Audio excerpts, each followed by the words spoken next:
Hi hello ನಮಸ್ಕಾರ ಎಲ್ಲರಿಗೂ welcome back to my YouTube channel. ನಾನು ಪೂಜಾ. ಎಲ್ಲರೂ ಹೇಗಿದ್ದೀರಾ? ನಾವು ಕೂಡ ತುಂಬಾ ಚೆನ್ನಾಗಿದ್ದೀವಿ. ನೀವು ಎಲ್ಲರೂ ಚೆನ್ನಾಗಿದ್ದೀರಾ ಅಂತ ಭಾವಿಸ್ತೀನಿ. ಬನ್ನಿ ಇವತ್ತಿನ ವೀಡಿಯೋ ಸ್ಟಾರ್ಟ್ ಮಾಡೋಣ. ಇವತ್ತಿನ ವೀಡಿಯೋ ಏನು ಅಂದರೆ ತಮ್ಮನೇಲಿ ನೋಡೇ ಗೊತ್ತಾಗಿರ್ಬೋದು. ಹೌದು, ಒಂದು ಚಿಕ್ಕದಾಗಿ ಒನ್ ಡೇ ಟ್ರಿಪ್ ಹೋಗಿ ಬಂದ್ವಿ.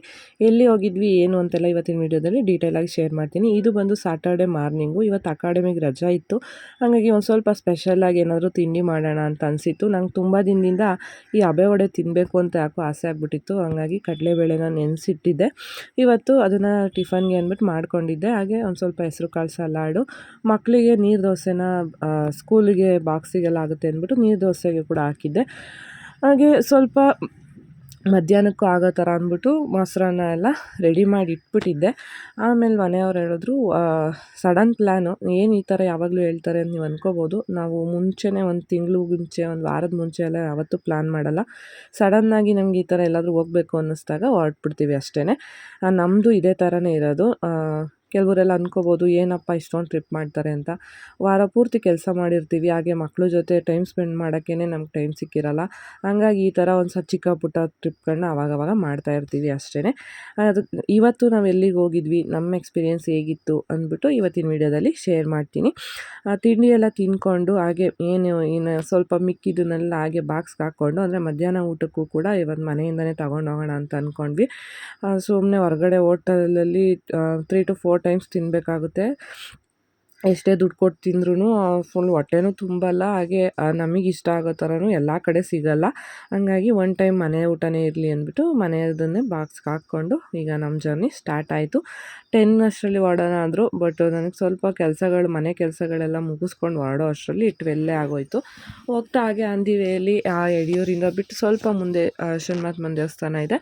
ಶನಿವಾರ ಆಗಿರೋದ್ರಿಂದ ಹಾಗೆ ದೇವಸ್ಥಾನಕ್ಕೆ ಹೋಗೋಣ ಅಂತ ಈಗ ನಮ್ಮ ದೇವಸ್ಥಾನದ ಒಳಗಡೆ ಹೋಗ್ತಿದ್ವಿ. ನಾವು ಲಾಸ್ಟ್ ಟೈಮ್ ಒಂದು ಸಲ ಚಿಕ್ಕಮಂಗ್ಳೂರಿಗೆ ಹೋಗ್ಬೇಕಾದ್ರೂ ಈ ದೇವಸ್ಥಾನನ ತೋರಿಸಿದ್ದೆ.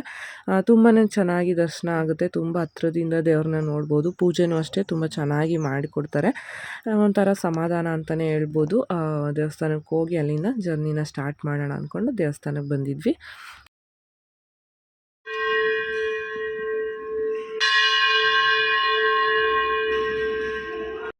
ತುಂಬ ಚೆನ್ನಾಗಿ ಪೂಜೆ ಮಾಡ್ತಾರೆ. ಹಾಗೆ ಅಲ್ಲಿ ಪ್ರಸಾದ ಕೂಡ ಕೊಟ್ಟರು. ತಿಂದ್ಕೊಂಡು ನಾವೀಗ ಅಲ್ಲಿಂದ ಹೊರಟ್ವಿ. ಹಾಗೆ ಹೋಗ್ತಾ ಮಧ್ಯದಲ್ಲಿ ಸ್ವಲ್ಪ ಮಕ್ಕಳಿಗೆ ಸೌತೆಕಾಯಿ ಮತ್ತು ಸಲಾಡೆಲ್ಲ ಮನೇಲಿ ಮಾಡ್ಕೊಂಡು ಹೋಗಿದ್ನಲ್ಲ, ಅವಾಗ ಏನಾದರೂ ಬೇಕು ಅಂತ ಕೇಳ್ತಿರ್ತಾರೆ. ಹಂಗಾಗಿ ಹೊರಗಡೆ ಲೇಸು, ಜ್ಯೂಸು ಆ ಥರ ಎಲ್ಲ ಕೊಡ್ಸೋದಕ್ಕಿಂತ ಮನೆಯಿಂದ ತೊಗೊಂಡೋಗಿರೋದನ್ನ ಕೊಟ್ಟರೆ ಒಳ್ಳೇದಲ್ವ ಅಂದ್ಬಿಟ್ಟು ಆಲ್ರೆಡಿ ಸೌತೆಕಾಯಿ ಸ್ವಲ್ಪ ಫ್ರೂಟ್ಸ್ ಎಲ್ಲ ಇತ್ತು, ಅದನ್ನೆಲ್ಲ ತಿನ್ನೋಕ್ಕೆ ಸ್ಟಾರ್ಟ್ ಮಾಡಿದ್ರು. ಇನ್ನು ಈ ಥರ ಹೋಗ್ಬೇಕಾದ್ರೆ ಹೋಟೆಲ್ಗಳು ಎಲ್ಲಿದೆ ಏನು ಅಂತೆಲ್ಲ ನಮಗೆ ಫಸ್ಟೇ ಗೊತ್ತಿರಲ್ಲ. ಹಂಗಾಗಿ ಮನೆಯಿಂದ ಊಟನ ಇವತ್ತು ಕ್ಯಾರಿ ಮಾಡಿದ್ವಿ. ಹಾಗೆ ಹೋಗ್ತಾ ಸ್ವಲ್ಪ ಮಧ್ಯದಲ್ಲೇ ನಾನು ಕೂಡ ಹಬೆ ವಡೆನ ತಿಂದೆ. ಮನೆಯವರು ಕೂಡ ತಿಂದರು. ಹಾಗೆ ಹೋಗ್ತಾ ಇನ್ನೇನು ಹತ್ತತ್ರ ಹೊಳೆ ನರಸೀಪುರದ ಹತ್ರ ಹೋಗ್ಬೇಕಾದ್ರೆ ಈ ಥರ ಒಂದು ವ್ಯೂ ಸಿಕ್ತು ನಮಗೆ. ಇಷ್ಟು ಹತ್ರದಿಂದ ನಾನು ನದಿ ನೋಡಿದ್ದು ಇದೇ ಫಸ್ಟ್ ಟೈಮು. ನಿಜ ಒಂದು ಸ್ವಲ್ಪ ಭಯ ಆಗ್ತಿತ್ತು ಬ್ರಿಡ್ಜ್ ಮೇಲೆ ನಿಂತ್ಕೊಳ್ಳೋದಕ್ಕೆ. ನಾನು ಇಲ್ಲಿ ಇಳಿಯೋದೇ ಬೇಡ ಅಂದೆ, ಬಟ್ ನಮ್ಮ ಮನೆಯವರು ಅಷ್ಟೊಂದು ಜನ ಎಲ್ಲ ನಿಂತು ನೋಡಬೇಕಾದ್ರೆ ಏನದು ಭಯ ಏನಾಗಲ್ಲ, ನೋಡೋಣ ಬಾ ಅಂತ ಅಂದರು. ಹಂಗಾಗಿ ಇಳಿದ್ಬಿಟ್ಟು ನೋಡಿದ್ವಿ. ಈಗ ಇಳಿದ್ವಲ್ಲ ಅಂದ್ಬಿಟ್ಟು ಸ್ವಲ್ಪ ವೀಡಿಯೋಸು ಫೋಟೋಸ್ ಎಲ್ಲ ತಕ್ಕೊಂಡ್ವಿ. ಎಷ್ಟು ಜೋರಾಗಿ ಹೋಗ್ತಾ ಇತ್ತು ಅಂದರೆ ನಾನು ಇದನ್ನು ಕಾವೇರಿ ನದಿ ಅಂತ ಅಂದ್ಕೊಂಡೆ. ಇನ್ಸ್ಟಾಗ್ರಾಮಲ್ಲಿ ಹಾಕಿದ್ದೆ, ಅದಕ್ಕೆ ಯಾರೋ ಬೇರೆ ಒಂದು ಹೆಸ್ರನ್ನ ಕಮೆಂಟ್ ಮಾಡಿದರು. ಬಟ್ ಪರ್ಟಿಕ್ಯುಲರಾಗಿ ಯಾವುದು ಅಂತ ನನಗೂ ಕೂಡ ಗೊತ್ತಿಲ್ಲ. ಈ ಸೈಡೆಲ್ಲ ಹೋಗೋದು ಕಾವೇರಿ ನದಿನೇ ಅಂತ ಕೂಡ ಅಲ್ಲಿ ಹೇಳ್ತಿದ್ರು. ಅಲ್ಲಿ ಒಂದು ಚಿಕ್ಕದಾಗಿ ಒಂದು ರೀಲ್ಸ್ನ ಮಾಡ್ಕೊಂಡೆ ಅಷ್ಟೇ. ನಂಗೆ ಅಲ್ಲಿ ಜಾಸ್ತಿ ಹೊತ್ತು ನಿಂತ್ಕೊಳ್ಳೋಕೆ, ಸ್ವಲ್ಪ ನೀರು ಮತ್ತು ಬೆಂಕಿಯಿಂದ ಆದಷ್ಟು ದೂರ ಇದ್ದರೆ ಒಳ್ಳೆಯದಲ್ವ. ನೋಡಿ ಎಷ್ಟು ಆಳವಾಗಿ ಎಷ್ಟು ಜೋರಾಗಿ ಹೋಗ್ತಾ ಇತ್ತು ಅಂದರೆ ಸ್ವಲ್ಪ ಭಯನೇ ಆಗುತ್ತೆ, ಮಕ್ಕಳು ಬೇರೆ ಇದ್ರಲ್ಲ ಅಂದ್ಬಿಟ್ಟು ಬೇಗ ಅಲ್ಲಿಂದ ನಾವು ಹೊರಟ್ಬಿಟ್ವಿ. ಅಲ್ಲಿ ಈ ಥರ ಒಂದು ಲೈನನ್ನು ನನಗೆ ಹಾಕಬೇಕು ಅಂತ ಅನ್ನಿಸ್ತು. ಅದ್ರ ಮೀನಿಂಗು ಎಲ್ಲರಿಗೂ ಅರ್ಥ ಆಗ್ಬೋದು ಈಸಿಯಾಗಿ ಅಂತ ಅಂದ್ಕೊಂಡಿದ್ದೀನಿ. ನಮ್ಮ ಪಾಡಿಗೆ ನಾವು ಇರ್ತೀವಿ ಅಂತ ಇರೋರಿಗೆ ಬೇರೆಯವರು ತೊಂದರೆ ಕೊಡೋದನ್ನು ನಿಲ್ಲಿಸಲ್ಲ. ಹಾಗಾಗಿ ಆದಷ್ಟು ಅವ್ರ ಪಾಡಿಗೆ ಅವರು ಇದ್ಬಿಟ್ರೆ ಎಲ್ಲರಿಗೂ ಕೂಡ ಒಳ್ಳೆಯದು ಅಂತ ಒಂದು ಲೈನ್ನ ಹಾಕಿದ್ದೆ. ಚೆನ್ನಾಗಿ ಅನ್ನಿಸ್ತು ನನಗೆ. ಅಲ್ಲಿಂದ ನಾವು ಮುಂದೆ ಹೊರಟ ಮೇಲೆ ಇಲ್ಲಿ ಡ್ರ್ಯಾಗನ್ ಫ್ರೂಟ್ ಗಿಡಗಳು ಕೂಡ ಕಾಣಿಸ್ತು. ಹಾಗೆ ಅದನ್ನು ಒಂದು ಚಿಕ್ಕ ಕ್ಲಿಪ್ಪಿಂಗ್ನ ತಗೊಂಡು ಒಂದು ಸ್ವಲ್ಪ ಮುಂದೆ ಹೋದ್ವಿ. ಅಲ್ಲಿ ಊಟಕ್ಕೆ ಅಂತ ನಾವು ಕಾರ್ನ ಸ್ಟಾಪ್ ಮಾಡಿದ್ವಿ. ನಾನು ಹಿಂದಿಂದನೇ ತೋರಿಸ್ತಿರೋದ್ರಿಂದ ಏನಪ್ಪ ಇಷ್ಟೊಂದು ತಿಂತಾರೇನೋ ನೀವು ಅಂತ ಅಂದ್ಕೋಬೋದು. ಬಟ್ ನಾವು ಎಲ್ಲ ಫುಲ್ ಡೀಟೇಲಾಗಿ ವೀಡಿಯೋ ಮಾಡೋಕ್ಕೆ ಹೋದರೆ ತುಂಬ ಲೆಂತಿಯಾಗಿ ವೀಡಿಯೋ ಆಗೋಗುತ್ತೆ. ಹಂಗಾಗಿ ಸ್ವಲ್ಪ ಸ್ವಲ್ಪ ಟೈಮ್ ಒಂದು 2 ಅವರ್ಸ್ ಆಗಿತ್ತು ಆಲ್ರೆಡಿ ಜರ್ನಿ ನಮ್ಮದು ಸ್ಟಾರ್ಟ್ ಆಗಿ. 2 ಅವರ್ಸ್ ಅಲ್ಲ 3 ಅವರ್ಸೇ ಆಗಿತ್ತು ಅನಿಸುತ್ತೆ. ನಾನು 2:30 3 ಟೈಮಲ್ಲಿ ಊಟಕ್ಕೆ ಅಂತ ನಿಲ್ಲಿಸಿದ್ದು. ಮೊಸರನ್ನನ ಮಾಡ್ಕೊಂಬಂದಿದ್ದೆ ರೆಡ್ ರೈಸಲ್ಲಿ. ಹೊಟ್ಟೆಗೆ ತುಂಬಾ ಒಳ್ಳೆಯದು. ಜರ್ನಿ ಮಾಡಬೇಕಾದ್ರೆ ಹೊಟ್ಟೆ ತಂಪಾಗಿರುತ್ತೆ ಈ ಥರ ಊಟಗಳನ್ನ ತಿಂದರೆ ಅಂದ್ಬಿಟ್ಟು ಮೊಸರನ್ನನ ಮಾಡ್ಕೊಂಬಂದಿದ್ದೆ. ಬೆಳಿಗ್ಗೆ ಹಬೆ ವಡೆ ಮತ್ತು ವಡೆ ಎಲ್ಲ ತಿಂದಿದ್ವಲ್ಲ, ಸ್ವಲ್ಪ ಅದು ಗ್ಯಾಸ್ಟ್ರಿಕ್ನ ಮಾಡುತ್ತೆ ಕಡಲೆಬೇಳೆದು. ಹಾಗಾಗಿ ಮಧ್ಯಾಹ್ನಕ್ಕೆ ಇದು ಬ್ಯಾಲೆನ್ಸ್ ಆಗುತ್ತೆ ಅಂದ್ಬಿಟ್ಟು ಮೊಸರನ್ನ ಮತ್ತು ಹೆಸ್ರು ಕಾಳ್ದು ಸಲಾಡ್ನ ಮಾಡ್ಕೊಂಬಂದಿದ್ದೆ. ಈಗ ನೈಟು ನಾವು ಹೊರ್ಗಡೆನೇ ಊಟ ಮಾಡಬೇಕಾಗುತ್ತೆ. ಹಾಗೆ ನೆಕ್ಸ್ಟ್ ಡೇನೂ ಕೂಡ ಹೊರ್ಗಡೆನೇ ತಿನ್ನಬೇಕಲ್ವ. ಹಂಗಾಗಿ ಒನ್ ಟೈಮ್ ಆದರೂ ಮನೆಯಿಂದ ತೊಗೊಂಡೋಗೋದನ್ನ ಬ್ಯಾಲೆನ್ಸ್ ಮಾಡ್ಕೊಳ್ಳೋಣ ಅಂದ್ಬಿಟ್ಟು ಮಕ್ಳಿಗೂ ಕೂಡ ಎಲ್ಲರಿಗೂ ತಿನ್ನಿಸ್ಕೊಂಡು ನಾವು ಕೂಡ ಅಲ್ಲಿ ಊಟನ ಮಾಡಿಕೊಂಡು ಆಗ ಅಲ್ಲಿಂದ ನಮ್ಮ ಜರ್ನಿ ಮತ್ತೆ ಸ್ಟಾರ್ಟ್ ಆಯಿತು. ಲೈಟಾಗಿ ಮಳೆ ಬರೋ ಥರ ಇತ್ತು. ಬಟ್ ಈ ಕಡೆ ಅಂತೂ ಮಡಿಕೇರಿ ಕಡೆ ಬಂದರೆ ಅಲ್ಲಿ ಯಾವಾಗಲೂ ಮಳೆ ಬರ್ತಾನೆ ಇರುತ್ತೆ. ಬಟ್ ಇವತ್ತು ನಾವು ಹೋಗಿದ್ದ ದಿನ ಅಷ್ಟೊಂದೇನು ಇರಲಿಲ್ಲ. ಬಟ್ ಬಂದು ನಿಂತಿತ್ತು. ಇನ್ನೇನು ಹತ್ತತ್ರ ರೀಚ್ ಆಗೋ ಟೈಮಲ್ಲಿ ಮನೆಯವ್ರು ಕಾಫಿ ಕುಡಿಯೋಣ ಅಂದರು. ಸ್ವಲ್ಪ ವೆದರ್ ಕೋಲ್ಡ್ ಅಂತ ಅನ್ನಿಸ್ತಿತ್ತು. ಹಂಗಾಗಿ ಕಾಫಿ ಕುಡಿಯೋಣ ಅಂದ್ಬಿಟ್ಟು ನಿಲ್ಲಿಸಿದ್ವಿ ಒಂದು ಕಡೆ. ಮಕ್ಕಳು ಏನಾದರೂ ಸ್ನ್ಯಾಕ್ಸ್ ಬೇಕು ಅಂದರು. ಹೋಟೆಲ್ನ ನೋಡಿಬಿಟ್ಟು ಅವರಿಗೆ ಒಂದು ಲಾಲಿಪಾಪ್ನ ಕೊಡಿಸಿದ್ವಿ. ಏನಕ್ಕೆ ಇವರು ಇಷ್ಟೊಂದು ಮಕ್ಕಳನ್ನೆಲ್ಲ ಈ ಥರ ಸುತ್ತಿಸ್ತಾರೆ ಅಂತ ನಿಮಗೆ ಅನ್ನಿಸ್ಬೋದು. ಅದಕ್ಕೆ ಒಂದು ಲಾಸ್ಟಲ್ಲಿ ನಾನೊಂದು ಚಿಕ್ಕದಾಗಿ ಒಂದು ವೀಡಿಯೋನ ಹಾಕಿದ್ದೀನಿ. ಅದನ್ನು ನೋಡಿ ನಿಮಗೂ ಕೂಡ ಗೊತ್ತಾಗುತ್ತೆ ಯಾಕೆ ಅಂದ್ಬಿಟ್ಟು. ಹಾಗೆ ಆ ಹೋಟೆಲ್ ಮುಂದೆ ಈ ಥರ ಐ ಲವ್ ಕೂರ್ಗ್ ಅಂತ ಒಂದು ಹಾಕಿದ್ರು. ಅಲ್ಲಿ ಫೋಟೋಸ್ ತಗೋಬೇಕು ಅಂದ್ಬಿಟ್ಟು ಈಗ ನಾನು ನೋಡ್ದಂಗೆ ಈ ಹೋಟ್ಲಿಗೆ ಬಂದವರೆಲ್ಲರೂ ಕೂಡ ಅಲ್ಲಿ ಫೋಟೋ ತೆಗಿತಾಯಿದ್ರು. ಈಗ ನಾವು ಈ ಕಡೆ ಎಲ್ಲ ಬಂದಾಗ ಆ ಥರ ಒಂದು ಫೋಟೋಸ್ ಎಲ್ಲ ತಗೊಂಡ್ರೆ ಒಂದು ಮೆಮೊರಿ ಆಗಿರುತ್ತೆ ಅಂದ್ಬಿಟ್ಟು ನಾವು ಕೂಡ ಫೋಟೋ ಎಲ್ಲ ತಗೊಂಡು ಈಗ ನೆಕ್ಸ್ಟ್ ಅಲ್ಲಿಂದ ನಮ್ಮ ಜರ್ನಿ ಸ್ಟಾರ್ಟ್ ಆಯಿತು. ವೆದರ್ ಮಾತ್ರ ಸೂಪರಾಗಿತ್ತು ಅಂತಲೇ ಹೇಳ್ಬೋದು. ಮಳೆನೂ ಕೂಡ ಏನು ಜಾಸ್ತಿ ಬರ್ತಿರಲಿಲ್ಲ. ಅಲ್ಲಲ್ಲೇ ಒಂದು ಸ್ವಲ್ಪ ಸ್ವಲ್ಪ ಹನಿ ಬೀಳ್ತಿತ್ತು ಅಷ್ಟೇ. ಬಟ್ ತುಂಬಾ ಕೂಲಾಗಿ ವೆದರ್ ಸಖತ್ತಾಗಿತ್ತು ಅಂತಲೇ ಹೇಳ್ಬೋದು. ಹಾಗೆ ನಮಗೆ ಹೊಸ ಹೊಸ ಜಾಗಗಳನ್ನ ನೋಡೋಕ್ಕೆ ತುಂಬಾ ಇಷ್ಟ ಆಗುತ್ತೆ.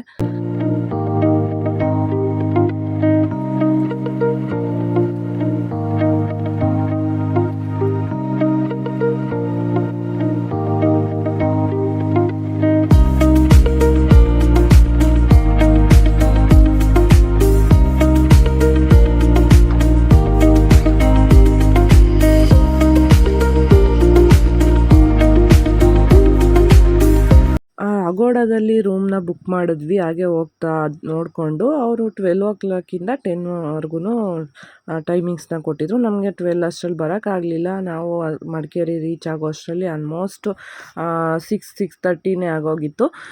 ಪರವಾಗಿಲ್ಲ, ಏನು ಮಾಡೋಕ್ಕಾಗಲ್ಲ ಅಲ್ವಾ ಅಂದ್ಬಿಟ್ಟು ನಾವು ಜರ್ನಿ ನಿಧಾನವಾಗಿ ಆಗಲಿ ಪರವಾಗಿಲ್ಲ ಅಂದ್ಬಿಟ್ಟು ನಿಧಾನವಾಗಿ ಬಂದ್ವಿ. ಸ್ವಲ್ಪ ರೀಚ್ ಆಗೋ ಅಷ್ಟರಲ್ಲಿ 6:30 ಆಗಿತ್ತು. ಬಟ್ ಫುಲ್ ನಾವು ಒಂದು ದಿನದನ್ನೇ ಪೇ ಮಾಡಬೇಕಾಗುತ್ತೆ. ಬಟ್ ಅಗೋಡಾದಲ್ಲಿ ರೂಮ್ಸ್ ಎಲ್ಲ ಹೇಗಿರುತ್ತೋ ಏನೋ ಅಂತ ಅಂದ್ಕೊಂಡಿದ್ವಿ. ಬಟ್ ಅಲ್ಲಿ ಹೋದ್ಮೇಲೆ ನಮಗೆ ನಿಜವಾಗ್ಲೂ ತುಂಬಾ ಒಳ್ಳೆ ಎಕ್ಸ್ಪೀರಿಯೆನ್ಸ್ ಆಯ್ತು ಅಂತಲೇ ಹೇಳ್ಬೋದು. ತುಂಬಾ ಕ್ಲೀನಾಗಿ ಮೇಂಟೈನ್ ಮಾಡಿದ್ರು. ನಿಮಗೂ ಕೂಡ ತೋರಿಸ್ತೀನಿ ರೂಮ್ ಎಲ್ಲ ಹೇಗಿತ್ತು ಅಂದ್ಬಿಟ್ಟು. ಅಲ್ಲಿ ಹೋಗಿ ನಾವು ಹುಡ್ಕಾಡೋದಕ್ಕಿಂತ ಈ ಥರ ಆನ್ಲೈನ್ ಮೂಲಕ ಹೋದರೆ ಅಲ್ಲಿ ರಿವ್ಯೂಸ್ ಎಲ್ಲ ನೋಡಿ ನಾವು ಅದನ್ನು ಬುಕ್ ಮಾಡ್ಕೊಂಡಿದ್ವಿ. ಓಕೆ, ಪರವಾಗಿಲ್ಲ ಅಂತ ಅನ್ನಿಸ್ತು. ಬಟ್ ನನಗೆ ಹೆಸರು ಸ್ವಲ್ಪ ಡಿಫ್ರೆಂಟಾಗಿದೆ ಅಂತ ಅನ್ನಿಸ್ತು. ಹಾಗಾಗಿ ಹೇಗಿರುತ್ತೋ ಏನೋ ಅಂತ ಸ್ವಲ್ಪ ಟೆನ್ಷನ್ ಆಗ್ತಿತ್ತು. ಪರವಾಗಿಲ್ಲ, ಹೋದ್ಮೇಲೆ ಖುಷಿಯಾಯಿತು ಅಂತಲೇ ಹೇಳ್ಬೋದು. 6:30 ಅಷ್ಟರಲ್ಲಿ ಮಡಿಕೇರಿ ಆ ಟೌನನ್ನು ರೀಚ್ ಆದ್ವಿ ನಾವು. ತುಂಬಾ ಚೆನ್ನಾಗಿದೆ ಸಿಟಿ.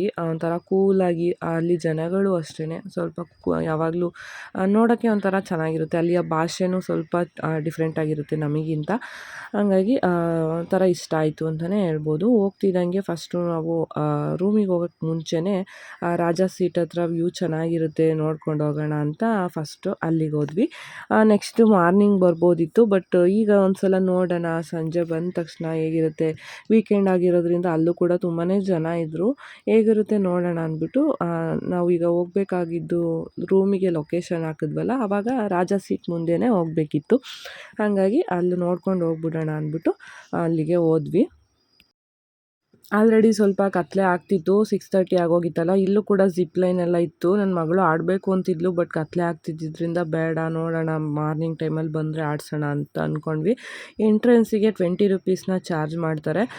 ಪರವಾಗಿಲ್ಲ, 20 ರೂಪೀಸ್ ಕೊಡ್ಬೋದು ಆರಾಮಾಗಿ ಅಂತ ಅನ್ನಿಸ್ತು. ಒಳಗಡೆ ಪಾರ್ಕ್ ಥರ ಎಲ್ಲ ಮಾಡಿದ್ದಾರೆ. ಹಾಗೆ ಒಂದು 2-3 ಕಡೆ ವ್ಯೂ ಪಾಯಿಂಟ್ ಇದೆ ಇಲ್ಲಿ. ಬಟ್ ನಾವು ಎಲ್ಲ ಕಡೆಗೂ ಹೋಗೋಕ್ಕಾಗಲಿಲ್ಲ. ಒಂದು ಮೇಯ್ನ್ ಎಲ್ಲಿದೆ ಅಲ್ಲಿ ಮಾತ್ರ ನಾವು ನೋಡ್ಕೊಂಡು ಬಂದ್ವಿ. ಇಲ್ಲಿಂದ ಫುಲ್ ಮಡಿಕೇರಿ ಕಾಣಿಸುತ್ತೆ. ತುಂಬಾ ಚೆನ್ನಾಗಿ ಕಾಣಿಸುತ್ತೆ ಅನಿಸುತ್ತೆ ವ್ಯೂ. ಹಾಗೆ ಆ ವೆದರಲ್ಲಿ ಈ ಒಂದು ಪ್ಲೇಸ್ ತುಂಬಾ ಚೆನ್ನಾಗಿತ್ತು ಅಂತ ಹೇಳ್ಬೋದು. ನೋಡ್ತಿರ್ಬೋದು ನೀವೇ ಎಷ್ಟು ಜನ ಇಲ್ಲಿ ಇದ್ದಾರೆ ಅಂದ್ಬಿಟ್ಟು. ಇಲ್ಲಿ ಒಂದು ಮಂಟಪ ಕಾಣಿಸ್ತಲ್ಲ ವಿಡಿಯೋದಲ್ಲಿ, ಅಲ್ಲಿ ಆಗಿನ ಕಾಲದಲ್ಲಿ ರಾಜ ರಾಣಿ ಬಂದು ವಿಶ್ರಾಂತಿ ತಗೋತಿದ್ದಂಥ ಜಾಗ ಅಂತೆ ಇದು.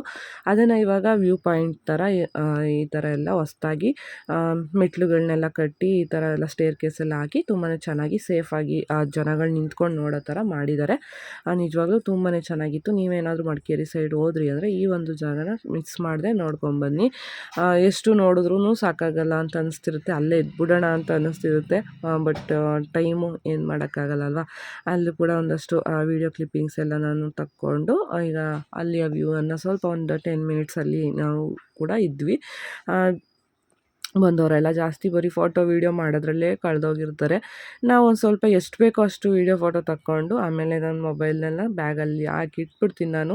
ಮತ್ತೆ ಅದನ್ನೇ ತಕ್ಕೊಂಡು ಕೂತ್ಕೊಳ್ಳೋಕ್ಕಾಗಲ್ಲ, ಬಂದಿರೋದು ನಮಗೆ ಅಂತ ಟೈಮ್ ಸ್ಪೆಂಡ್ ಮಾಡೋಕ್ಕೆ. ಹಂಗಾಗಿ ಫುಲ್ಲು ಎಲ್ಲದನ್ನು ತೋರ್ಸೋಕ್ಕಾಗಲ್ಲ. ಲೈಟಾಗಿ ನೀವು ಒಂದು ಸ್ವಲ್ಪ ಎಷ್ಟು ಬೇಕೋ ಅಷ್ಟೇ ವೀಡಿಯೋ ಮಾಡಿಕೊಂಡು ನಾನು ಅದನ್ನು ಬ್ಯಾಗಲ್ಲಿ ಹಾಕಿ ಇಟ್ಕೊಂಡ್ಬಿಡ್ತೀನಿ. ಅಲ್ಲಿಂದ ನಾವು ರೂಮಿಗೆ ಬರೋ ಅಷ್ಟರಲ್ಲಿ ಕತ್ಲೆ ಆಗೋಯಿತು. ಇದೇ ನಾವು ಮಾಡಿದಂಥ ಹೋಟೆಲ್ ಸನ್ನಿ ಗ್ರೇಸ್ ಅಂದ್ಬಿಟ್ಟು. ಬಂದ ತಕ್ಷಣ ಅಲ್ಲಿ ಒಂದು ಆಧಾರ್ ಕಾರ್ಡ್ ಎಲ್ಲ ಕೊಟ್ಟು ಅಡ್ರೆಸ್ ಎಲ್ಲ ಕೊಟ್ಟು ನಾವೀಗ ಚೆಕ್ ಇನ್ ಆಗ್ತಾಯಿದ್ದೀವಿ. ಪರವಾಗಿಲ್ಲ, ಚೆನ್ನಾಗಿದೆ. ಈ ಕಡೆ ಬಂದರೆ ರೂಮ್ಗಳಿಗೇನು ಬರ ಇಲ್ಲ ಅಂತ ಅನ್ಬೋದು. ಸಿಕ್ಕಾಬಟ್ಟೆ ಎಷ್ಟೊಂದು ಪಕ್ಕನೇ ಎಷ್ಟೊಂದೆಲ್ಲ ಈ ಥರ ರೂಮ್ಗಳನ್ನ ಮಾಡಿದ್ದಾರೆ. ಅಂದರೆ ಎಲ್ಲ ಟೂರಿಸ್ಟ್ ಪ್ಲೇಸ್ ಅಲ್ವಾ, ತುಂಬ ಜನ ಇಲ್ಲಿ ಸ್ಟೇ ಆಗೋಕ್ಕೆ ಇಷ್ಟಪಡ್ತಾರೆ. ಹಂಗಾಗಿ ಚೆನ್ನಾಗಿ ಮಾಡಿದ್ದಾರೆ. ನಮಗೆ 2 ರೂಮನ್ನು ತೋರಿಸಿದ್ರು, ನಿಮ್ಗೆ ಯಾವ್ದು ಬೇಕೋ ಅದು ಸೆಲೆಕ್ಟ್ ಮಾಡ್ಕೊಳ್ಳಿ ಅಂದ್ಬಿಟ್ಟು. ಆನ್ಲೈನಿಲ್ಲ ಬಂದಿದ್ವಲ್ಲ, ಅದು ಒಂದು ನಮಗೆ ಬೆನಿಫಿಟ್ ಆಯ್ತು ಇವತ್ತು ಅಂತಲೇ ಹೇಳ್ಬೋದು. ಅಲ್ಲೇ ಬಂದು ವಿಚಾರಿಸಿ ಮಾಡೋದಾಗಿದ್ದರೆ ಇಷ್ಟು ಇದು ಸಿಗ್ತಾ ಇರಲಿಲ್ಲ ಅಂತ ಅಂದ್ಕೊತೀನಿ. ಬಟ್ ನಮಗೆ 2 ಕಡೆ ತೋರಿಸಿ ಆಪ್ಷನ್ನ ಕೊಟ್ಟರು, ನೀವು ಯಾವ್ದು ಬೇಕೋ ಅದು ಚೂಸ್ ಮಾಡ್ಕೊಳ್ಳಿ ಅಂದ್ಬಿಟ್ಟು. ಫೈನಲಾಗಿ ನಾವು ಈ ರೂಮ್ನ ಸೆಲೆಕ್ಟ್ ಮಾಡ್ಕೊಂಡ್ವಿ. ಫೈನಲಿ ಅಗೋಡಾದಲ್ಲಿ ರೂಮ್ನ ಬುಕ್ ಮಾಡಿದ್ವಿ. ಈಗ ರೂಮ್ಗೆ ಬಂದಿದ್ದೀವಿ. 2 ರೂಮ್ನ ತೋರಿಸಿದ್ರು, ನೀವು ಯಾವ್ದು ಬೇಕೋ ಸೆಲೆಕ್ಟ್ ಮಾಡ್ಕೋಬೋದು ಅಂತ. ನಾವೀಗ 4 ಜನ ಇರೋದ್ರಿಂದ 2 ಬೆಡ್ ಇರೋವಂಥ ರೂಮ್ನ ಸೆಲೆಕ್ಟ್ ಮಾಡ್ಕೊಂಡಿದ್ದೀವಿ. ಪರವಾಗಿಲ್ಲ, ಕ್ಲೀನಾಗಿ ಮೇಂಟೈನ್ ಕೂಡ ಮಾಡಿದ್ದಾರೆ. ಎ ಸಿನೂ ಇದೆ, ಹಾಗೆ ಫ್ಯಾನು ಕೂಡ ಇದೆ. ಈಗ 2 ಬೇಡ ನಮಗೆ, ವೆದರ್ ಅಷ್ಟು ಕೋಲ್ಡ್ ಆಗಿದೆ ಇಲ್ಲಿ. ಚೆನ್ನಾಗಿದೆ, ಪರವಾಗಿಲ್ಲ. ವಾಶ್ರೂಮು ಸಪ್ರೇಟಾಗಿದೆ, ಹಾಗೆ ಡ್ರೆಸ್ಸಿಂಗ್ ಕೂಡ ಸಪ್ರೇಟಾಗಿ ರೂಮ್ ಇದೆ. ನಾವು ಲಾಸ್ಟ್ ಮೂಮೆಂಟಲ್ಲಿ ಬುಕ್ ಮಾಡಿದ್ದು ಹೇಗಿರುತ್ತೋ ಏನೋ ಅಂತ ಟೆನ್ಷನ್ ಆಗ್ತಿತ್ತು. ಪರವಾಗಿಲ್ಲ, ಚೆನ್ನಾಗಿ ಸಿಕ್ಕಿದೆ. ಪ್ರೈಸ್ ಬಂದು 1800 ಹೇಳ್ತಿದ್ದಾರೆ, ಬಟ್ ನಮ್ಗೆ ಆನ್ಲೈನಲ್ಲಿ 1500 ಚೇಂಜ್ ತೋರಿಸಿತ್ತು. ನೋಡಬೇಕು, ಈಗ ಮನೆಯವರು ಪೇ ಮಾಡೋದಕ್ಕೆ ಅಂತ ಹೋಗಿದ್ದಾರೆ. ಲಗೇಜ್ ತೊಗೊಂಡು ಪೇ ಮಾಡಿಬಿಟ್ಟು ಬರ್ತೀನಿ ಅಂತ. ಚೆನ್ನಾಗಿದೆ, ಪರವಾಗಿಲ್ಲ. ಊಟಕ್ಕೆ ಮೆನು ಕಾರ್ಡ್ನು ಕೂಡ ಇಟ್ಟಿದ್ದಾರೆ, ಬೇಕಂದರೆ ಇಲ್ಲಿಗೆ ಆರ್ಡ್ರ್ ಮಾಡ್ಕೋಬೋದು. ಇಲ್ಲಾಂದರೆ ಹೊರಗಡೆ ಹೋಗಿ ನಾವು ಊಟ ಬೇಕಾದ್ರೂ ಮಾಡ್ಕೊಂಡು ಬರ್ಬೋದು. ನೋಡ್ತೀವಿ ಹೇಗಿದೆ ಅಂದ್ಬಿಟ್ಟು. ಪ್ರೈಸೆಲ್ಲ ನೋಡಿಕೊಂಡು ಆರ್ಡ್ರ್ ಮಾಡೋದಾ ಏನು ಅಂತ ಡಿಸೈಡ್ ಮಾಡಬೇಕಿನ್ನು.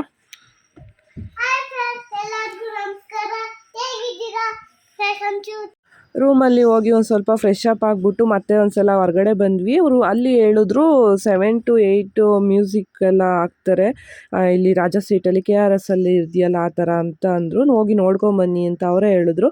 ಸರಿ ಆಯಿತು ನೋಡೋಣ ಅಂದ್ಬಿಟ್ಟು ಅಲ್ಲಿ ಬಂದ್ವಿ. ಬಟ್ ನಾವು ಬರೋ ಅಷ್ಟರಲ್ಲಿ ಅದು ಕ್ಲೋಸ್ ಆಗಿಬಿಟ್ಟಿತ್ತು. 8 ಗಂಟೆ ಆಗೋಯ್ತು ಬರೋ ಅಷ್ಟರಲ್ಲಿ. ಆವಾಗ ಜಸ್ಟ್ ಕ್ಲೋಸ್ ಆಗಿತ್ತು. ನೀವೇನಾದರೂ ಆ ಸೈಡ್ ಹೋದ್ರಿ ಅಂದರೆ ಮಿಸ್ ಮಾಡ್ಕೊಬೇಡಿ. ನಮಗೆ ಅದು ಫಸ್ಟೇ ಗೊತ್ತಿರಲಿಲ್ಲ, ಅಲ್ಲೋದ್ಮೇಲೆ ಗೊತ್ತಾಯ್ತಲ್ವ. ಪರವಾಗಿಲ್ಲ, ಓಕೆ. KRS ಅಲ್ಲಿ ಯಾವ ರೀತಿ ಮ್ಯೂಸಿಕ್ ಎಲ್ಲ ಹಾಕ್ತಾರಲ್ಲ ವಾಟರಲ್ಲಿ, ಆ ಥರ ಹಾಕ್ತಾರಂತೆ. ಸರಿ ಆಯಿತು, ಪರವಾಗಿಲ್ಲ, ಇನ್ನೇನು ಮಾಡೋಕ್ಕಾಗುತ್ತೆ ಅಂದ್ಬಿಟ್ಟು ಹಾಗೆ ನೋಡೋಣ ಮಡಿಕೇರಿ ಸಿಟಿ ಹೇಗಿದೆ ನೋಡ್ಕೊಂಬರೋಣ ಅಂತ ಒಂದು ರೌಂಡ್ ಬಂದ್ವಿ. ಚೆನ್ನಾಗಿತ್ತು, ಪರವಾಗಿಲ್ಲ. ಇಲ್ಲಿಯ ಶಾಪ್ಗಳೆಲ್ಲ ಹೇಗಿರುತ್ತೆ ನೋಡೋಣ ಅಂತ ಅನ್ನಿಸ್ತು. ಇವಾಗ ಬಂದಿದ್ದಾಗ ಹೋಗಿ ಸುಮ್ಮನೆ ರೂಮಲ್ಲಿ ಕೂತ್ಕೊಂಡು ಮೊಬೈಲ್ ನೋಡ್ಕೊಂಡು ನಿದ್ದೆ ಮಾಡೋದಕ್ಕಿಂತ ಹೇಗಿದೆ ಊರು ನೋಡೋಣ ಅಂತ ಅನ್ನಿಸ್ತು. ಹಂಗಾಗಿ ನೋಡೋಣ ಅಂತ ಬಂದ್ವಿ. ಹಾಗೆ ಸ್ವಲ್ಪ ಕೋಲ್ಡ್ ಕೂಡ ಇತ್ತು. ನನ್ನ ಮಗನಿಗೆ ಟೋಪಿನ ಹಾಕಿದ್ದೆ ಬರಬೇಕಾದ್ರೆ ನಾನು, ಅವನು ಬಿಚ್ಚಿಟ್ಟು ಬಂದ್ಬಿಟ್ಟಿದ್ದಾನೆ ಮನೆಯಲ್ಲಿ. ಹಂಗಾಗಿ ಬೇಕೇ ಬೇಕು ಅಂತ ಅನ್ನಿಸ್ತು. ಹಾಗೆ ಅಲ್ಲೇ ನೋಡೋಣ ಅಂತ ಹೋದ್ವಿ. ಸಿಕ್ತು, ಪರವಾಗಿಲ್ಲ ಒಂದು ಕಡೆ. ಬಟ್ ಸೈಜು ಸ್ವಲ್ಪ ಸರಿ ಹೋಗಲಿಲ್ಲ. ಇದು ಓಕೆ, ನನಗೆ ಬ್ಲ್ಯಾಕ್ ಕಲರೇ ಬೇಕು ಅಂತ ಆಟ ಮಾಡ್ತಿದ್ದ. ಸರಿ ಆಯಿತು ಅಂದ್ಬಿಟ್ಟು ಅದನ್ನೇ ಕೊಡಿಸಿದ್ವಿ. ನೋಡಿ, ಇದು ಬೇಕು ಅಂತ. ಸ್ವಲ್ಪ ಚಿಕ್ಕದಾಯಿತು, ಬಟ್ ಇವಾಗ ಕರೆಕ್ಟಾಗಿ ಆಗುತ್ತೆ. ಸ್ವಲ್ಪ ದಿನಕ್ಕೆ ಟೈಟ್ ಆಗ್ಬೋದು, ನೋಡೋಣ ಇರಲಿ ಅಂದ್ಬಿಟ್ಟು ತಗೊಂಡೆ. ಮನೆಯಲ್ಲಿ ಇತ್ತು ಮಂಕಿ ಟೋಪಿ, ಅದು ಫುಲ್ಲು ಫೇಸು ಕೂಡ ಕವರ್ ಆಗುತ್ತೆ. ಈ ಥರ ಎಲ್ಲ ಚಳಿ ಎಲ್ಲ ಇದ್ದಾಗ ಅದು ಬೆಟರು. ಬಟ್ ಅಲ್ಲಿ ಅಲ್ಲಿ ಮಂಕಿ ಟೋಪಿ ಸಿಗಲಿಲ್ಲ ನನಗೆ, ಈ ಥರ ಟೋಪಿನೇ ತಗೊಂಡ್ವಿ. ಹಾಗೆ ನಾನು ಕೂಡ ಒಂದು ಇದು ಸ್ವೆಟರ್ ಥರ ಶ್ರಗ್ಗಿತ್ತು, ಅದು ನೋಡಿದೆ, ಪ್ರೈಸ್ ಸ್ವಲ್ಪ ಜಾಸ್ತಿ ಆಯಿತು ಅಂತ ಅನ್ನಿಸ್ತು ನನಗೆ. ಹಾಗಾಗಿ ನಾನೇನು ತಗೊಳಕ್ಕೆ ಹೋಗಲಿಲ್ಲ. ಈ ಟೂರಿಸ್ಟ್ ಪ್ಲೇಸ್ಗಳಲ್ಲಿ ಪ್ರೈಸಸ್ ಎಲ್ಲ ಸ್ವಲ್ಪ ಜಾಸ್ತಿನೇ ಇರುತ್ತೆ, ಅದು ಸ್ವಲ್ಪ ಜಾಸ್ತಿ 650 700 ಏನೋ ಹೇಳಿದ್ರು. ಬಾರ್ಗೇನಿಂಗ್ ಎಲ್ಲ ಏನೂ ಇಲ್ಲ ಅಂದರು. ಸರಿಗೆ ರೆಸ್ಪಾನ್ಸ್ ಕೂಡ ಮಾಡಲಿಲ್ಲ, ಹಂಗಾಗಿ ತಗೊಳ್ಳಿಲ್ಲ. ಟೋಪಿ ಒಂದನ್ನು ತಗೊಂಡು ಮತ್ತೆ ನಾವು ಬೇರೆ ಶಾಪಿಗೆ ಬಂದ್ವಿ. ಇಲ್ಲಿ ಸಾಕ್ಸ್ನ ಕೇಳಿದೆ, ಮಕ್ಳು ಸಾಕ್ಸ್ ಬೇಕಿತ್ತು ಅಂದ್ಬಿಟ್ಟು. ಚಳಿ ಇತ್ತಲ್ಲ, ರೂಮ್ ಕೂಡ ಫುಲ್ಲು ನೆಲ ಎಲ್ಲ ಕೋಲ್ಡ್ ಆಗಿಬಿಟ್ಟಿತ್ತು. ಸುಮ್ಮನೆ ಯಾಕೆ ಹೊರಗಡೆ ಬಂದಾಗ ಹುಷಾರು ತಪ್ಪಿದ್ರೆ ಟ್ರಿಪ್ಪೇ ಹಾಳಾಗ್ಬಿಡುತ್ತೆ, ಹಾಗಾಗಿ ಆದಷ್ಟು ಸೇಫಾಗಿ ಇರಲಿ ಮಕ್ಕಳು ಅಂದ್ಬಿಟ್ಟು ಅವನಿಗೊಂದು ಸಾಕ್ಸು ಕೂಡ ಬೇಕಿತ್ತು, ಗ್ಲೌಸು ಸಾಕ್ಸು ತಗೊಳ್ಳೋಣ ಅಂತ ನೋಡಿದ್ವಿ. ಈ ಶಾಪಲ್ಲಿ ಇದ್ದಿದ್ದು ಬರೀ ಈ ಥರ ಸ್ಕೂಲ್ ಸಾಕ್ಸ್ಗಳು. ನಾವು ಬೇರೆ ಕಡೆ ನೋಡ್ಬೋದಿತ್ತು, ಬಟ್ ನಮಗೂ ಅಷ್ಟು ಐಡಿಯಾ ಇಲ್ಲ ಅಲ್ವಾ, ಎಲ್ಲ ಇದೇ ಥರನೇ ಏನೋ ಸಿಗೋದು ಇಲ್ಲಿ ಅಂತ ಅಂದ್ಕೊಂಡ್ವಿ. ಸರಿ ಆಯಿತು ಅಂದ್ಬಿಟ್ಟು ವೈಟ್ ಕಲರ್ ಸಾಕ್ಸ್ನ ತಗೊಂಡ್ವಿ. ಇದು ಸ್ಕೂಲ್ಗೂ ಕೂಡ ಆಗುತ್ತೆ, ಯಾವಾಗಾದರೂ ಎಕ್ಸ್ಟ್ರಾ ಒಂದು ಪೇರ್ ಇದ್ದರೆ ಅಂದ್ಬಿಟ್ಟು ಅದನ್ನು ತಗೊಂಡ್ವಿ. ಹಾಗೆ ಅಲ್ಲಿ ಒಂದು ಜಾಕೆಟ್ನು ಕೂಡ ನೋಡಿದೆ, ಚೆನ್ನಾಗಿತ್ತು, ಪರವಾಗಿಲ್ಲ. ಚಳಿ ಜಾಸ್ತಿ ಇದ್ದಿದ್ದರಿಂದ ಈ ಥರದ್ದೆಲ್ಲ ಬೇಕೇ ಬೇಕಾಗುತ್ತೆ. ನನಗೆ ಇಷ್ಟು ಐಡಿಯಾನೇ ಇರಲಿಲ್ಲ ಇಷ್ಟೊಂದು ಚಳಿ ಇರ್ಬೋದು ಅಲ್ಲಿ ಅಂದ್ಬಿಟ್ಟು. ಅದಕ್ಕೆ ನೋಡಿದೆ, ಅದು ಕೂಡ ಸ್ವಲ್ಪ ಪ್ರೈಸ್ ಜಾಸ್ತಿನೇ ಹೇಳಿದ್ರು. 50 ರುಪೀಸ್ ನಾವು ಬಾರ್ಗೇನಿಂಗ್ ಮಾಡಿದ್ರೆ ಅವ್ರು ಅದನ್ನು ಕೂಡ ಬಿಡಲೇ ಇಲ್ಲ. ಅದಕ್ಕೆ ಬೇಡ ಅಂತ ಅದನ್ನು ಕೂಡ ತಗೊಳ್ಳಿಲ್ಲ. ನೆಕ್ಸ್ಟು ಒಂದು ಈ ಥರ ಒಂದು ಚಿಕ್ಕದಾಗಿ ಸೇಲ್ ಥರ ಏನೋ ಹಾಕಿದ್ರು, ಅಲ್ಲಿ ನೋಡೋಣ ಅಂತ ಹೋದ್ವಿ. ಬೇರೆ ಎಲ್ಲ ಏನು ಅಷ್ಟು ಚೆನ್ನಾಗಿರಲಿಲ್ಲ, ಬಟ್ ಇಲ್ಲಿ ಜ್ಯುವೆಲರೀಸ್ ಎಲ್ಲ ಒಂಥರ ಡಿಫ್ರೆಂಟಾಗಿತ್ತು. ನೋಡ್ತಿರ್ಬೋದು ನೀವು, ಎಲ್ಲ ಗೋಲ್ಡ್ ಜ್ಯುವೆಲರಿ ಅಂತಲೇ ಅನ್ನಿಸ್ತಿದೆ. ಇದೆಲ್ಲ ಆರ್ಟಿಫಿಷಿಯಲ್ ಜ್ಯುವೆಲರಿ. ಅಲ್ಲಿ ನನಗೊಂದು ಬ್ರೇಸ್ಲೈಟು ಇಷ್ಟ ಆಯಿತು, ನೋಡ್ತಿದ್ದೆ ತಗೊಳ್ಳೋಣ ಅಂತ. ಬಟ್ ಮನೆಯವರು ಬೇಡ, ಆರ್ಟಿಫಿಷಿಯಲ್ ಯಾಕೆ ತಗೊತೀಯ, ಗೋಲ್ಡಲ್ಲೇ ಮಾಡಿಸ್ಕೊಳ್ಳುವಂತೆ ಬಿಡು ಯಾವಾಗಾದರೂ ಅಂದ್ಬಿಟ್ಟು ಅಂದರು. ಹಾಗಾಗಿ ಆ ಡಿಸೈನು ನನಗೆ ಇಷ್ಟ ಇತ್ತು. ಈ ಥರ ತಗೋಬೇಕು ಅಂತ ಪ್ಲ್ಯಾನ್ ಇತ್ತು. ಅದೇ ಥರ ನಂಗೆ ಆರ್ಟಿಫಿಷಿಯಲ್ ಕಾಣಿಸ್ತು ಅಲ್ಲಿ, ಅದಕ್ಕೆ ಬೇಡ ತಗೊಳ್ಳಂಗಿದ್ರೆ ಗೋಲ್ಡಲ್ಲೇ ತಗೋ, ಆರ್ಟಿಫಿಷಿಯಲ್ ಬೇಡ ಅಂದರು. ಅದು 250 260 ರುಪೀಸೇನೋ ಹೇಳಿದ್ರು. ಒಂದು 2 ದಿನಕ್ಕೆ ಕಲರ್ ಚೇಂಜ್ ಆಗಿಬಿಡುತ್ತೆ, ಅದು ಬೇಡ, ಸುಮ್ಮನೆ ಯಾಕೆ ವೇಸ್ಟು ಅಂದ್ಬಿಟ್ಟು ನೋಡ್ಕೊಂಡು ಬಂದೆ. ಬಟ್ ಡಿಸೈನ್ ನಂಗೆ ತುಂಬಾ ಇಷ್ಟ ಆಯಿತು ಅದು. ಹಾಗೆ ಅಲ್ಲಿಂದ ಬರಬೇಕಾದ್ರೆ ರೋಡ್ ಸೈಡಲ್ಲಿ ಈ ಥರ ಒಂದು ಶಾಪ್ನ ಹಾಕ್ಕೊಂಡಿದ್ರು, ಅಲ್ಲಿ ಸಾಕ್ಸು ಮತ್ತು ಗ್ಲೌಸ್ ಎಲ್ಲ ಸಿಕ್ತು.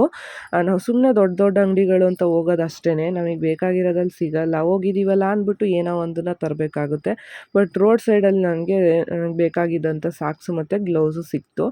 ಹಾಗೆ ಒಂದು ಹೊರಗಡೆ ಒಂದು ಇದು ಡ್ರೆಸ್ಸು ಇಷ್ಟ ಆಯಿತು ಈ ಶಾಪಲ್ಲಿ ಹಾಕಿದ್ದು. ನೋಡೋಣ ಅಂತ ಒಳಗಡೆ ಹೋಗಿ ಕೇಳಿದ್ರೆ ಸಿಕ್ಕಾಬಟ್ಟೆ ಪ್ರೈಸ್ ಹೇಳಿದ್ರು. ಹಾಗೆ ಎಲ್ಲ ಕಡೆನೂ ಫಿಕ್ಸೆಡ್ ಪ್ರೈಸ್ ಅಂತಾರೆ, ಟೂರಿಸ್ಟ್ ಪ್ಲೇಸ್ ಅಂದ್ಬಿಟ್ಟು ಹೇಗಿದ್ರು ತಗೊತಾರೆ ಅಂತ ಜಾಸ್ತಿ ಹೇಳಿದ್ರು. ಹಾಗೆ ಅಲ್ಲಿಯ ಬಟ್ಟೆ ನನಗೇನು ಅಷ್ಟೊಂದು ಒಳಗಡೆ ಹೋದ್ಮೇಲೆ ಇಷ್ಟನೇ ಆಗಲಿಲ್ಲ.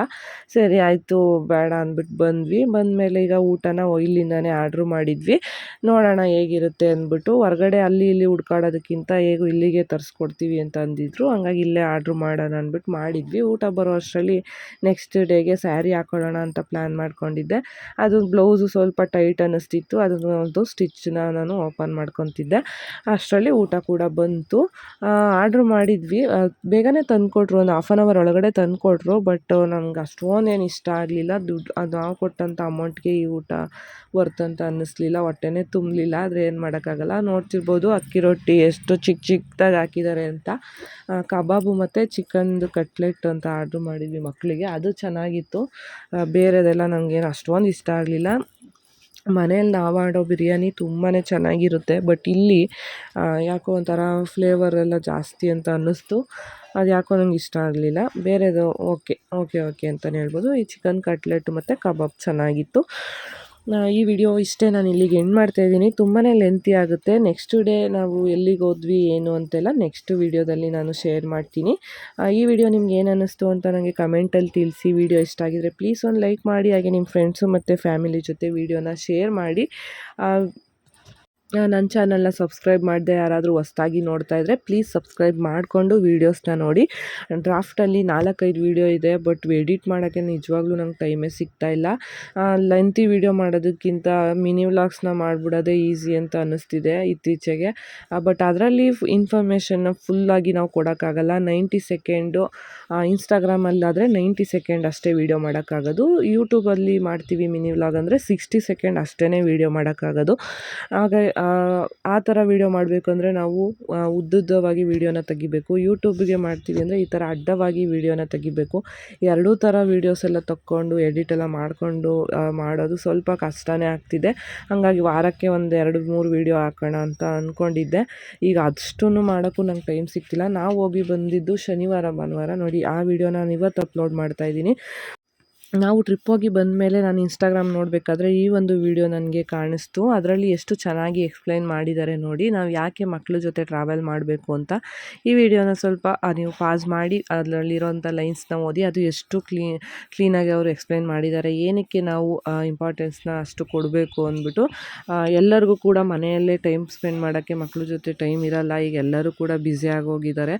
ಹಾಗಾಗಿ ಆದಷ್ಟು ಈ ಥರ ಒಂದಷ್ಟು ಟೈಮ್ನ ಮಕ್ಕಳ ಜೊತೆ ಸ್ಪೆಂಡ್ ಮಾಡೋದ್ರಿಂದ ಅವರಿಗೂ ಒಳ್ಳೆಯದು, ನಮಗೂ ಕೂಡ ಒಳ್ಳೆಯದು ಅಂತ.